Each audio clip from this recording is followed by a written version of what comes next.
Happy Sabbath, everyone. Good to see all of you guys. One really quick thing before we go on. One really unique thing about SDA theology is that we believe that the whole body is holistic. Okay? What that means is that there's other Christian churches that basically separate the physical and the spiritual. Okay? They basically say the body is one thing and the spirit is another thing. But SDA theology, we have a holistic model. The basic idea is that whatever we do physically, that can affect us spiritually. And whatever affects us mentally, that could also affect us spiritually, and vice versa as well then. If we're spiritually not very healthy, that's going to affect our health as well. Okay, physical health. And it's going to mess up our mental health as well. Does that make sense? So we believe that the body, not one of these are more important, all of these are equally important, but all of these, we have to maintain all three health of these things, okay? So why am I talking about this? I'm talking about this because most of the time, starting in the new year, most of us make goals, okay? A lot of us make like physical goals, right? I want to become healthier. I want to exercise more. I want to watch what I eat, okay? Some of us, we make a lot of goals pertaining to our mental health. So we go, hey, I talked to Joseph this week, and Joseph was talking about how, hey, this year, I want to learn something new. Okay, so that's like stimulating the intellect. Or some of us, you guys go, oh, I want to have a better mental health as well. Okay, so all of these things are not negative things. These are wonderful things. Things that we want to improve on, things that we want to work on in 2023. But a lot of times we don't really focus on the spiritual. Or we don't think, me just becoming healthy, that's going to make my life better. And yet, we don't think about our spiritual health or our spiritual life. So in 2023, we started off our series by talking about the armor of God. And the armor of God is going to help us to make sure that spiritually we are healthy as well. We're going to read the same passage that we read from last week, which is Ephesians chapter 6. But we're going to start going over the different parts of the armor now. Okay? So let's read it together. Finally, be strong in the Lord and in his mighty power. Put on the full armor of God so that you can take your stand against the devil's schemes. So we talked about that. How Satan attacks us last week. We talked about he attacks us through what? Temptations and accusations. And these are the two forms of lies he attacks us with. For our struggle is not against flesh and blood, but against the rulers, against the authorities, against the power of this dark world, and against the spiritual forces of evil in the heavenly realm. So again, it's saying we need to put on this armor, not literal armor, spiritual armor of God. Why? Because we're not fighting against physical forces. We're fighting against spiritual forces. So again, are there physical forces that fight against us? Absolutely. But we also have to understand there's a spiritual force out there that's attacking us. So therefore, we need to be aware of these things, and therefore, we need to put on spiritual armor as well. Okay, so let's look at one of them. Therefore, put on the full armor of God. Okay? So that when the day of evil comes, you may be able to stand your ground, and after you have done everything to stand. Now, we go to verse 14. Stand firm then. By the way, all of these, you see the word that he uses over and over again? What is it? It's stand firm. Stand firm. Be strong. Stand. Right. So he's basically saying, if you don't have this, what's going to happen? You're going to collapse. Okay? You're going to see some destruction. And it might be not immediate. It might be gradual. And that's what I think a lot of us, we start off like, yeah, everything's going to be okay. And yet, because we're getting attacked spiritually, we slowly but surely, we start to wane and get burnout and things like that, okay? So stand strong then with the belt of truth buckled around your waist. So today, we're going to go over, what does it mean, a belt of truth? What does it mean? Why is this even important in our spiritual walk? Okay? Now, it's really, really interesting that Paul starts off with a belt. Because if you think about it, belt, is it an offensive weapon? Okay, I mean, some people, I guess they could whip it out and like start. I don't think it's the best, but it's not supposed to be an offensive weapon. Is it a defensive weapon? Not really either, okay? So it's really interesting because this is talking about a battle scene, and yet the first thing that you should put on is not like an attack, like offensive, nor a defensive. Like, for example, have you ever heard anybody say, hey, We lost the war because we had bad belts. Okay, we got the worst belt in the world, and that's why we lost the war. Or, hey, you know why we won the war? We had the best belt ever. And we had like sparkles all over. That was great. That's exactly why no one says that, right? And yet, again, why is it that Paul actually talks about the belt? Okay, it's really, really interesting. Okay, so two things to consider. The first thing, if you actually think about it, belt is one of those things, even nowadays, right? We don't necessarily think about, but it is actually pretty important to us. Okay? It's kind of like underwear. I mean, no one talks about underwear, about winning war, like, oh, it's because I wore underwear that we won, or things like that. But in order to put on the armor or some kind of clothes, then what do? You put on underwear. And same thing with the belt as well. So it's one of those essential things that no one talks about, but it's still very important to us. Okay. But secondly, more importantly, okay, the reason why belt is really, really important, and some of us, we might not understand this that well, but we have to first understand what people wore 2,000 years ago. Okay, this is what they would wear.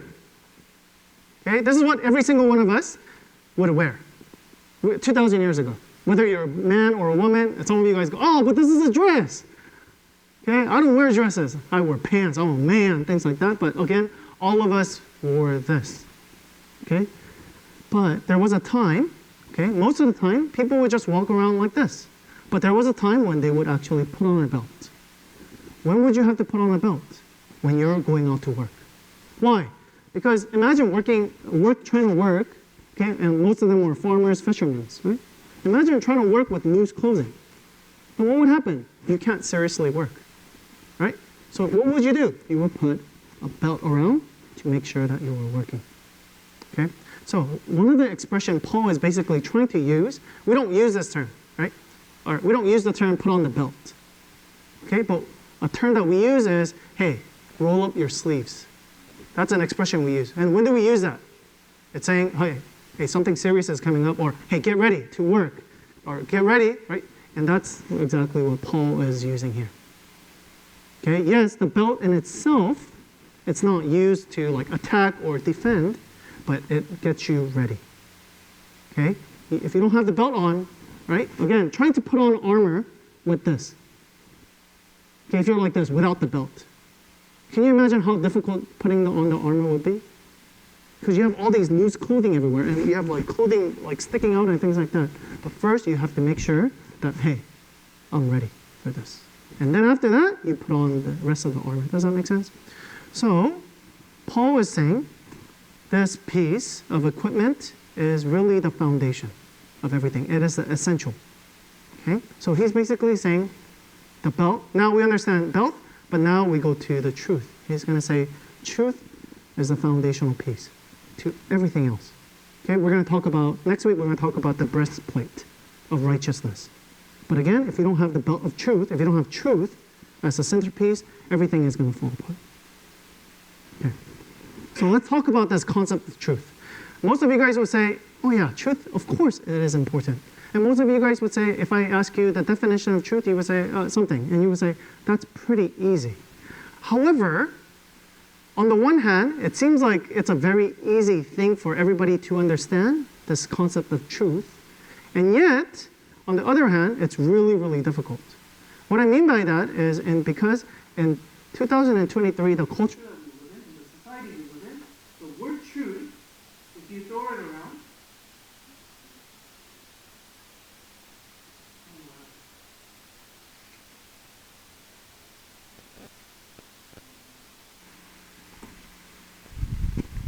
I'll just use this. Oh, it works now. It works now.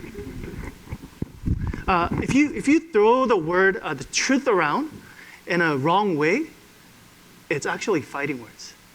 So for example, okay, I'll give you an example, and some of you guys are going to be like triggered. Okay, ready? Because we become so sensitive to these things. Okay, for example, you go, I'm right, you're wrong. Hey, don't you know? Or this. I have the correct religion, but you don't. Okay? I have the truth, you don't. Okay, we don't use these kind of words anymore. Why? Because we go, oh, that's offensive. Why? Because the underlining underlying presupposition that the society continues to feed into us is that there is no absolute truth anymore. There's no absolutes anymore. If you want to believe that's truth, then you believe that. But if another person wants to believe in another truth, then you believe in that truth. Whatever is true for you is true.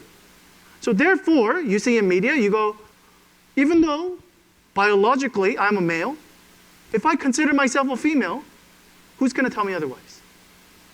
Why? Because again, what is true for me, whatever I feel, is what I feel. And so therefore, that is truth. So again, I'm not criticizing anybody like that. What I'm trying to tell you is that's the reality of the world that we live in, is whatever is true for you. And that's why, again, if I go out there as a Christian, I go, Christianity is the truth, people get pissed off. They go, how dare you say that? Okay, they go, if you want to be Christian. Just don't tell other people that that's the truth and that other people are false. Don't say things like that. Okay, why? Because again, the underlying presupposition is, once again, there is no the big letter T truth. There is the lowercase truth, which is you believe whatever you want to believe about truth, and you believe whatever you want to believe about truth. But don't tell other people about truth. Now, that's problematic, right? Because again, here it's saying you need the belt of truth. But if it's whatever truth for you, truth for me, then this belt is not going to work at all. Okay?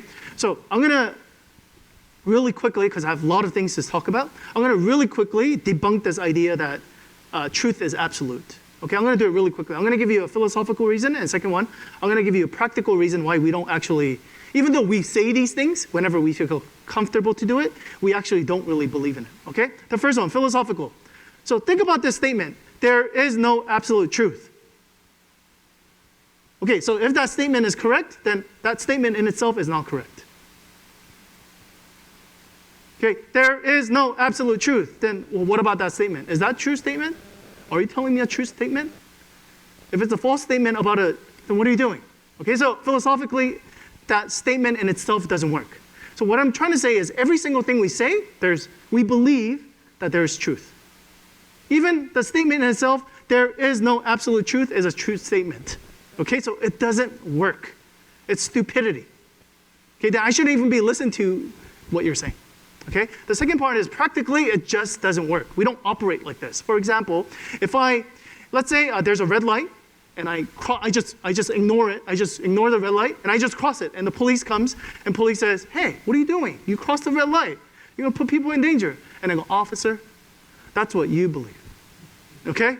You believe what you want to believe. I'm gonna believe what I want to believe. Officer, my truth is that was green." Okay? Does that work? No, absolutely not. Okay, we don't operate like this. Imagine if every single person operated that way. Then there will be no order, no organized, no friends, no society at all. Okay, does that make sense? No, we operate practically based on these things. Okay, whether we like it or not. I had a student a long time ago. I was talking about this kind of like there's truth and there's absolute truth. There is objective moral law.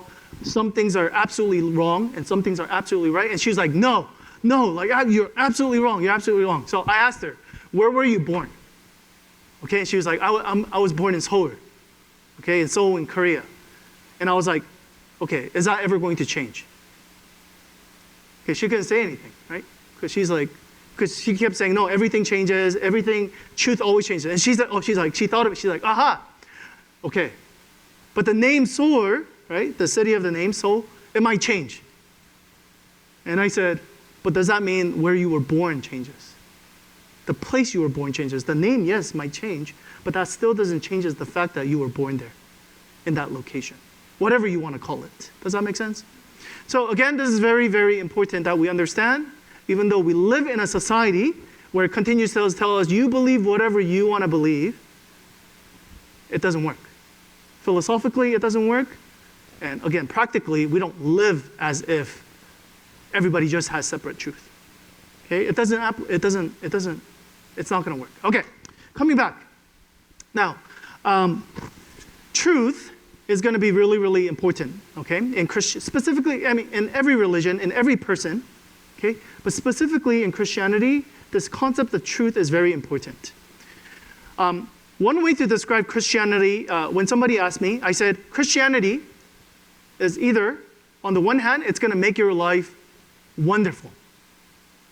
And yet, on the other hand, it's going to make your life miserable. Okay? If you understand what I mean by that, then you understand Christianity very well. If you have no idea what I'm talking about, then don't worry, I'll explain. There's a verse, and I'm going to skip this. There's a verse in Isaiah and talks about this. It talks about Jesus. Okay, it's a messianic prophecy, and it says this: the people walking in darkness have seen a great light, and the great light is talking about Jesus. Okay, on those living in the land of deep darkness, a light has dawned. So it's describing human beings as people who are living in pure darkness. Okay. By the way, there's a movie and a book out there. It's called The City of Ember. Any of you guys watched it before? Oh, you watched it? Okay. Yeah, you read it. Okay, good. First book is but second, third book, terrible. Okay, I stopped reading it. Okay, anyways. So, but it's basically describing these people. It's like apocalyptic, like days later when like the sun fails or things like that. It's apocalyptic. So what these people did was basically they decided to create a city. They can't live above the ground anymore, so they actually build like a cave basically, and they live underground. Okay, so it's like pure darkness, and they have to generate light through electricity. But it's like people hate it there. Okay, so it's this kind of a very similar scenario, right? And again, it's describing these people all walking in darkness. Now, there's going to be two types of people when light comes. Okay? There's going to be type of people, if you absolutely hate darkness, you're like, I can't see stuff. I can't see myself clearly. This is terrible. I want the light. So if a great light comes, then for you, that's great, great news. You're going to be very happy that there's actually light. But there's also people who actually absolutely love darkness. Why? Because they can hide. Okay? No one knows what they're doing. Or some people, they don't want to know about them. They don't want to see themselves. And so rather, it's easier to be in darkness. It makes them feel comforted, not knowing. Or it makes them feel comforted, not being known by other people. So imagine, for people like that, a great light comes. Then what happens? These people are going to be like, get away from me. Get away from me. I don't want this light. And if you understand this concept of all of us are living in this darkness and a great light comes, then you're going to understand why people reacted to Jesus the way they did. Okay? Does that make sense? There were people like the sinners, right? These are the tax collectors. These are the prostitutes. They know they messed up. They know they're not perfect. They know they want, but they can't get out. They need a savior. And Jesus comes as the great light. They're like, hallelujah. These people are like crying their eyeballs out and like wiping Jesus' feet with their hair. Yeah, that's how happy they are. Because they're so desperate. They're in this darkness and a light has come. And they're doing anything they can to hold on to this light. But there was another section of people. These were the religious people. These were the Pharisees. Okay, these are the hypocrites. And they absolutely hated the light. They absolutely hated Jesus. Why? Because a lot of them, they don't want to be exposed. A lot of them, they had a lot of secrets. On the outside, they were like, yes, I'm a very religious man. But they had all their secret lives. Right? They had greed. And they had lust and all of these things. And they didn't want Jesus to expose them of these things. And so therefore, they said, no, this light, I don't want any of that. So does that make sense? Truth will either make you very, very happy, or truth will make you terribly, terribly uncomfortable. But nothing in the middle. Nothing in the middle. So I want to ask you guys, if you feel like you're in the darkness and you feel like there's no light and there's no hope, when you hear about this great light, Jesus, does that give you hope? Does that make you go, oh, I want to grab onto this thing? Or on the other hand, you're like, I really don't like this Jesus. He makes me feel really, really uncomfortable. Okay, he disturbs me. Is that you? Okay, if you guys are not saying yes, if you're saying yes to any of these two things, then that's a good news for you because you're actually seeing Jesus for who he is. But if you're somewhere in the middle, he doesn't disturb you, he doesn't make you happy, it's kind of like, whatever. Oh, then you got some issues because you're not seeing Jesus for who he really is. Okay? So again, people walking in darkness have seen a great light. On those living in the light, a land of deep darkness, a light has dawned. And this is what Jesus represents as the truth. Now, okay, this is really cool. I talked about two different things, and I'm going to fuse them together. Okay? So, this is really, I think a lot of us, we're not really experiencing these two things, and a lot of us are kind of like in this middle, like, yeah, I guess Jesus is kind of cool, but he doesn't really excite me that much. But on the other hand, like, I don't think Jesus is really like pushing me that much. Okay, this is the reason why. This is the reason why. Okay? The reason why is because, again, I told you guys, we live in a culture where we say, whatever you want to believe, you believe. Whatever I want to believe, I believe. So who is the light? Is Jesus the light? No. Who's the light? I am. I am the light. I am the ultimate judge. I judge what is good or what is bad. So do you know what a lot of us do? A lot of us, what we do, when we read the Bible or even listen to a sermon, do you know what we do? We don't go, this is the truth and I need to receive it. So what I'm saying is, we don't let the truth read us. Instead, we criticize the truth in itself. Because why? We believe that we ourselves are the truth. Okay, so this is what we do a lot of times. So we read a book and we go, whoa, I don't really like this. Jesus, I don't like how you're doing that. Or, no gay stuff, like homophobic. Oh, that's homophobic. Oh, definitely wrong. Okay? Or, sexual restriction on certain, no. No, I want to be sexually liberated. Okay, I want to do whatever I wanted to do sexually. I get to decide.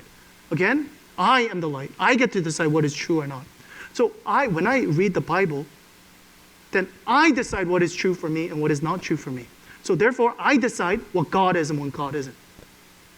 I go, bad God, don't act like that. Okay? You don't get to decide. Don't you understand, Jesus, in 2023? That's really negative. You shouldn't say those kind of things. So what do? We make our own conception of who God is. It's a buffet of God. Oh, this part of God I really like, and this part of God I really don't like. I'll throw that out. And so therefore, we have a God that's right in the middle. He doesn't disturb us. And yet, he's not really the light because I am the light. So he doesn't excite us anymore. Nor does he disturb us because I am the truth. I know what is right. I get to decide. Does that make sense? But instead, the Bible continues to tell us that there is absolute truth and that he is God. Okay? And that we don't get to decide what is true or false for us.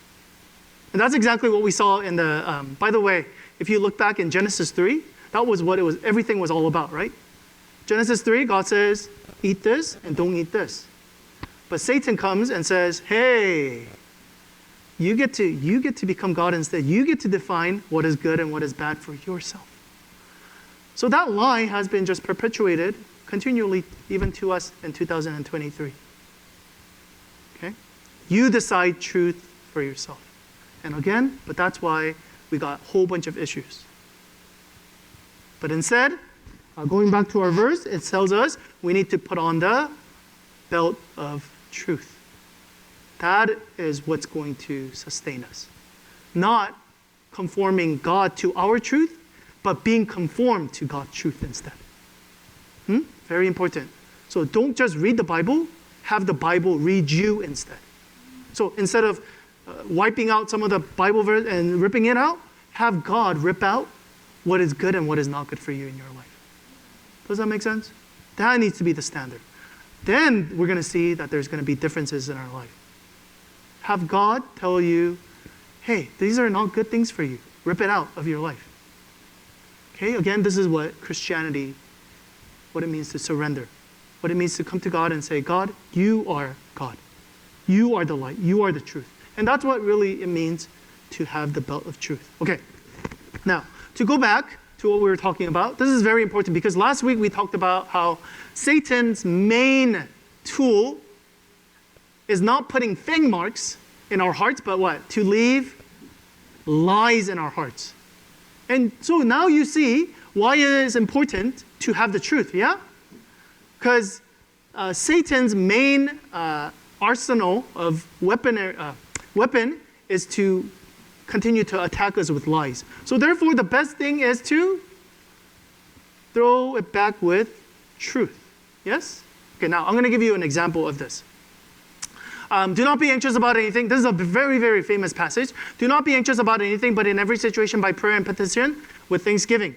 Present your request to God, and the peace of God, which transcends all understanding, will guard your heart and your mind in Christ Jesus. So the basic idea is there's anxiety. Okay, there's anxiety. But it says, do not be anxious about anything. Okay, so the lie, there's different reasons why we are anxious. Okay, for some of us, I'll give you, I wrote down 3 examples, but I don't know if I could think of all 3 right now. Okay, so the first example is for some of us, we enjoy having sense of control. Okay, we like to think that we have control. So therefore, when we don't have control, or when things are uncertain, or when things don't go your plan, then what happens? Worry happens, anxiety happens, worry happens. Okay? For some of us, we go, every single one of us, there's certain things that we want. Certain things that we go, if I have this perfect girl or perfect guy, then I'll be happy. Or if I have enough money, I'll be happy. Or if I have this car, or if I go on this adventure, I'll be happy. But when does anxiety or worry comes? When you don't have those things. Yeah. Fear comes, worry comes, anxiety comes, because you keep striving after these things, but you don't feel like you're getting a grasp of them. Okay, does that make sense? Okay, now, but some of the lies that Satan will tell you is like this. For those of you who, you have this sense of control, it's like, hey, you're never going to be in control. Okay, you're never going to have control over your life. You're going to spin out of control. Okay, everything that you plan, it failed before, so it's going to continue to fail again. It's accusations, right? Or for some of you guys, that's the lie. The lie is, hey, this girl is going to make you real, real happy. You don't need God. You need a girl. Okay, you don't need God. You need money. That's what's going to give you real happiness. So that's the lie. There's lies within us. And so lies, different, and I just gave you 2, but there's a lot of different types of lies that we believe in that causes our anxiousness, our fear, our worries. And I'm not trying to say every single one of it is that. There might be, again, physical reasons, there might be some mental reasons, okay? But there's spiritual reasons as well of why we fear. It's really interesting. Now, of course, it does tell us that we need to defeat worry, anxiety, worry, by prayer and petition and thanksgiving, all of these things, okay? But we normally think it's like a magic formula. Okay, I go, Jesus, get rid of fear from me, or get rid of worry from me. And we go, ta-da! It's all of a sudden, it's gone. But again, it doesn't work like that. It's not a magic formula because it talks about this, because it continues on, right? Because it says, you will guard your heart and your mind. How do we actually do this? Okay, it continues on, and this is very important. Finally, brothers and sisters, whatever is true, whatever is noble, right, pure, lovely, admirable, if anything is excellent and praiseworthy, what does it say? Think about such things. It's saying, focus on the truth. Okay, the reason why you continue to believe in these lies, okay, the reason why you are so anxious is because you continue to think about these false things in your mind.